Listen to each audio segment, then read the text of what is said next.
Spark TV. Thanks so much. It's lovely to be here. I'm so excited to chat with you because I think your product is amazing. Oh, thank you. And I've never heard of it before. As somebody that is probably a ideal customer, I'm very interested to chat about this. Love that. Let's kick things off with who you are and what you do. Wonderful. So I'm Lana. Lovely to meet you. I'm the founder of Auriche. Of course, I decided to come up with a business name that isn't necessarily easy to say, but that's how you pronounce it, Auriche. Gives you the idea of the gold, which is where ore comes from. And obviously the AU, we're an Australian brand. So we make thank you. Also super helpful for, finding social handles and whatnot when you come up with a new word. Exactly. That's very clever, actually. Yeah. So we make the world's first hair care for fake tan users. That is incredible. So as a fake tan user myself, not right now, I'm like pale as all hell right now. And also as a fake blonde, this is a huge problem. It is a huge problem. And what is so interesting is how poorly is understood, and people ask me about that all the time, fake tan, like what does that have to do with hair? So I mean, that's a big challenge we have to overcome, but blondes know, right? Because they have experienced the problem. Yes. And I really think most people don't realize, they don't make the connection. And frankly, that's what happened with me. I had the issue for probably years, frankly, because I've been a tanner for a long time. And I actually thought it was my hairdresser stuffing up my color. Oh, wow. Yeah. I would, go to the hairdresser and it looked really nice. The storm's really turning it on, by the way. So that's all right. No, we totally can't hear the background noise. Okay, so great. That's okay. And yeah, eventually I thought, okay, I really do need to ask her because frankly, it's getting close to my wedding and I didn't want my photos to be ugly. Yeah. And finally she said to me, oh, do you happen to use fake tan? So that's how we figured it out. Wow. Yeah. And unbelievably, considering the number of people who fake tan, both in Australia and internationally, there was no solution, which was just crazy to me. That is crazy. I love that you invented something to solve a challenge that you had, though. And it is so true. There are so many people out there with that exact problem. So funny. Like, I find it really fascinating when people have come up with a new idea. Like, this is brand new. How did you go about going from, okay, this is a huge problem that exists, I'm going to invent something to solve it? Like, what was that process like? And especially being a product-based business. Yeah, look, I'll have to say it was a slow process. Initially, when I had the problem myself, I did what every gal does, deep dive on the internet. Someone else will solve this, surely. And it was only when I saw that the only solution that was recommended was color correction, which I don't know if you've ever had to do that, but that's even more expensive than just going to the hairdresser. Stopping tanning, which frankly, no, that's not happening. Not happening. And then from there, I started out. I'm not a chemist. In fact, I'm a commercial lawyer by training, so pretty far from a chemist. But I did think to myself, there are times when a product exists and it's not necessarily for one particular thing, but it will work for something else. Yeah. So I was collecting hair from my hairdresser. This was around COVID, right? So had hair strewn all over my apartment with very dodgy looking, with all of these different products, all these different protectants. And, I kind of understood the basic science of why it was happening. So I was trying different things out. Just wanted to confirm, hey, there's not like some cheap hack or dupe out there that's going to easily solve this. So there wasn't. Unfortunately, I remember that time my husband would say to me, please don't disappear, because if anyone comes to our apartment, they're going to assume I'm a serial killer with all these blonde hair samples. Anyway, fortunately for him and for me, I did not disappear. And then it took me, I'm trying to think back, I think it was even 3 to 4 months to even figure out what kind of chemist I needed, because I'm not in that sector. I'm a beauty consumer, not in the beauty sector. Eventually, through talking to a friend, got a connection with someone else, figured out what I needed. Then it took me another few months to even find it, because formulation chemists often work for big companies, right? Yeah. Which makes sense. Like, that's where they get the experience, that's where they get the development. But fortunately did find someone eventually, an amazing chemist.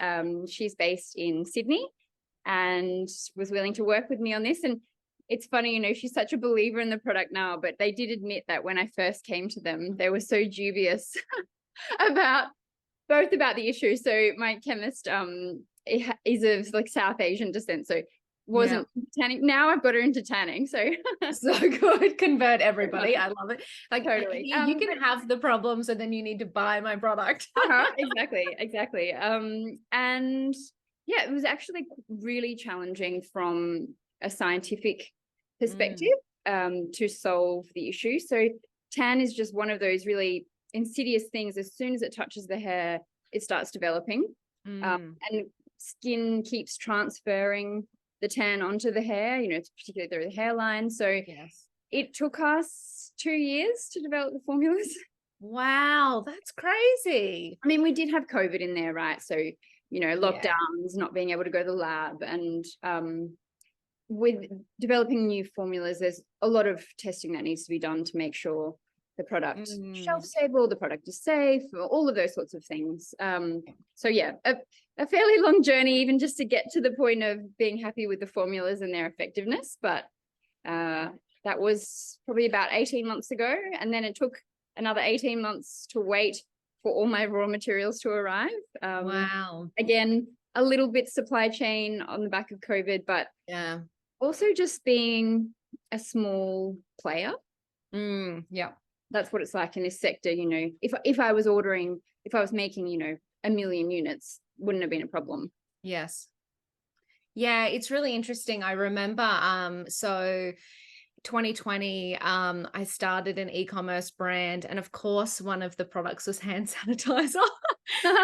And so it was crazy though, like supply chain issues, just getting the raw materials to make hand sanitizer. And we did like bathroom products and soaps and washes and stuff as well. But like there was one point where we were sourcing like a particular product off eBay, like, and we were going around to some guy's house that happened to have this thing. Like, it was crazy. So yeah, like, our supply chain has been mental for years, I think. Yeah, that's right. It's been quite the challenge, but happy to say it's all resolved, all those issues now. And I'm waiting on my last 2 shipments of basically my packaging to arrive, which is supposed to happen next week. Very excited because the actual production can start.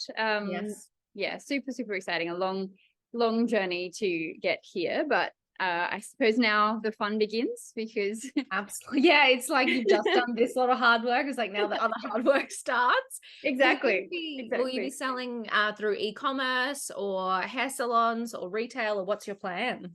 Look, initially we have a fairly limited production, so the focus will be D2C. Cool. But we have had a lot of interest from like tan salons and hairdressers. So we'll see how we go down the track. We may also do a mixture, but certainly I'm hopeful, and my expectation is we'll probably sell out of our first production relatively quickly, which will help us to fund the next lot. Unfortunately, my product is not cheap to make.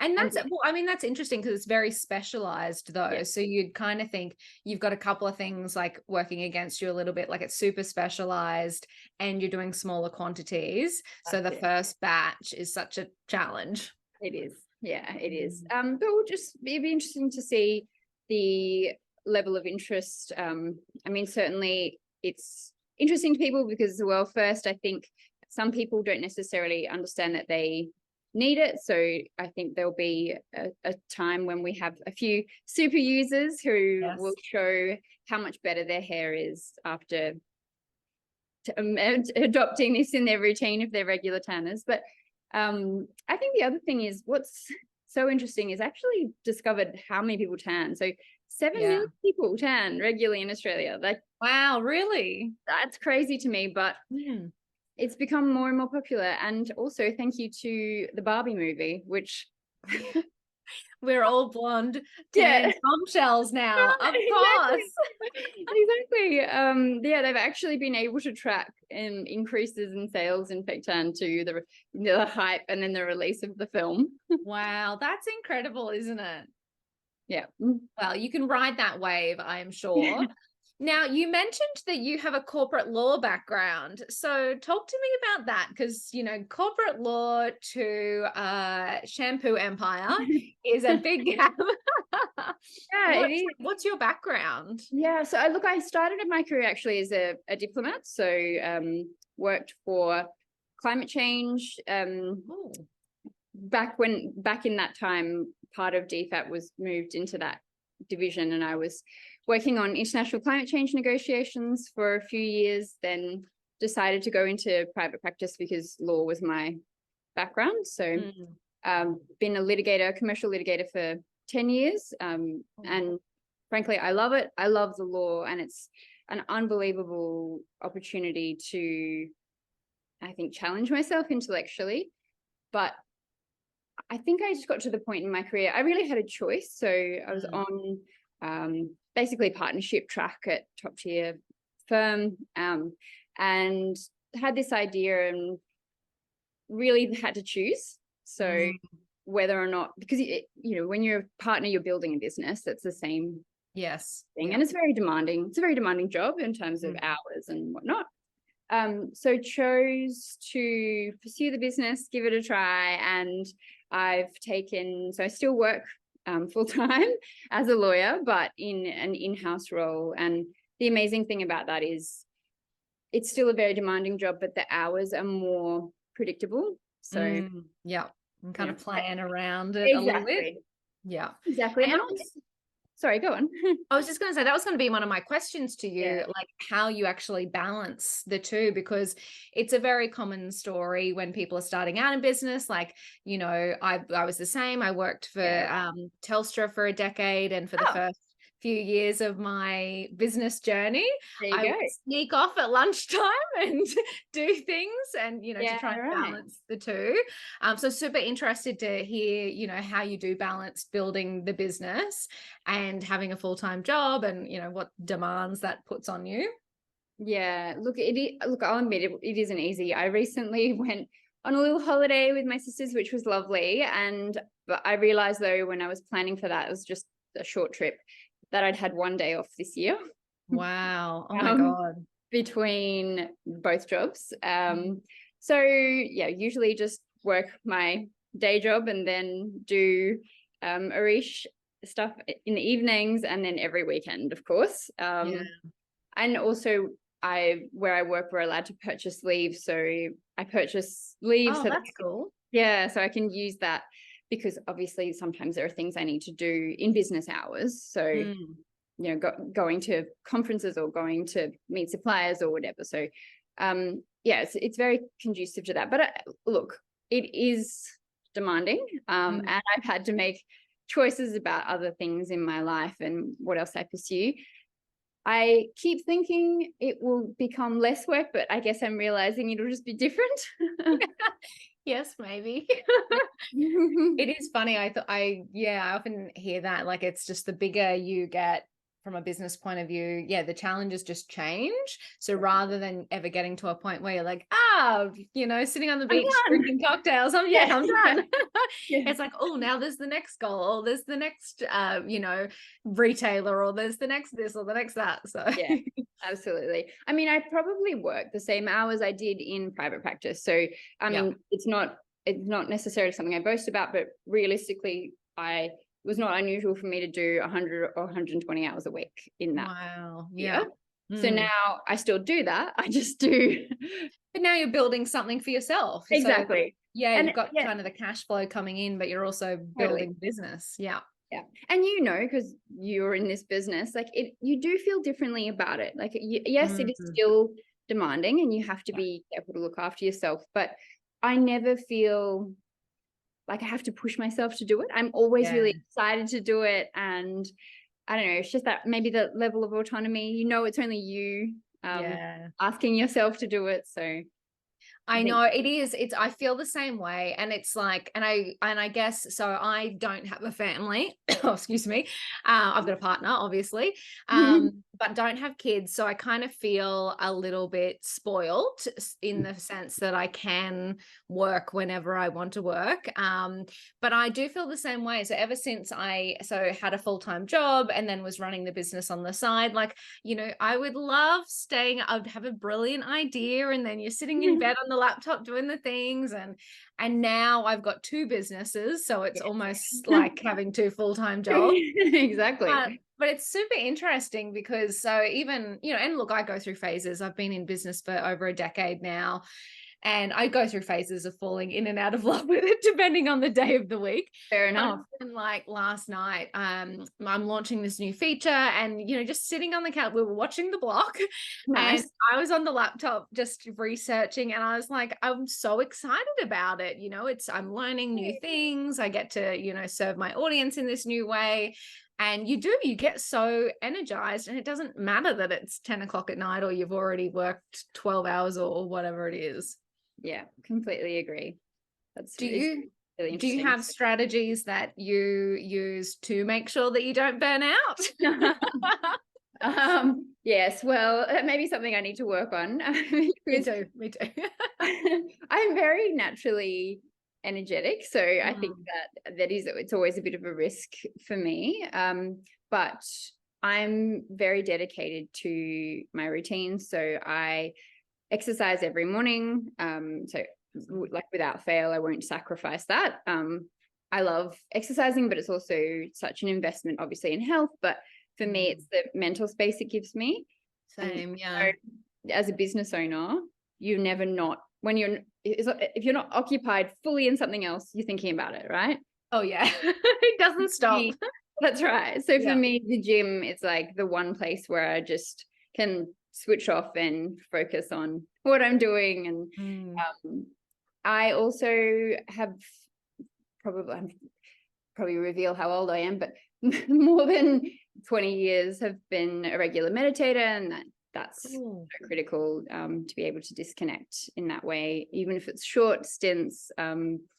Just find that really helpful as a recharge. And I think those things I've just always had built into my life because I've kind of worked those hours. So just making sure I don't really sacrifice those, and understanding as well that life isn't just about work. You have to have that social connection and all of those other things.